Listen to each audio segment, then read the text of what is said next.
ببین با من چیکار کردی، چه صافت آشغال. اقبال پا قشنگه.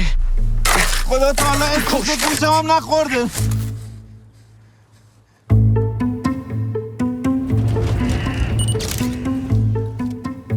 پا قشنگه رو پیدا کردم.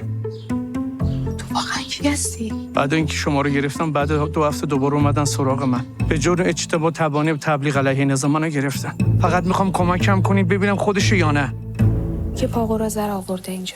گلی یه لحظه باز کن دیگه اینا. خیلی خوب، اول باید مطمئن بشیم تنها کسی که میتونه بگه خودش ایرانه حمیده.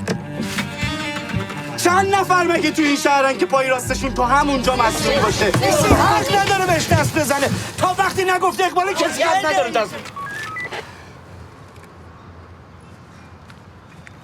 خسته نباشیم. من کارم عکاسی و فیلمبرداری از عروسیه. اومدیم اینجا 2 تا عکس بگیریم میریم سریع. اینجا؟ آره ویو به این قشنگی. کجا بره؟ زندگی منو به گو کشیده، حالا هم بره. من 1-2 نفر می خودش یعنی دست بردار نیستم. این چه شده؟ واقعا که ولی اگه اونا با خشونت با ما برخورد کردن، ما هم باید با اونا با خشونت برخورد کنیم. به این 5 دقیقه وقت بدین هممون رو اعدام میکنه.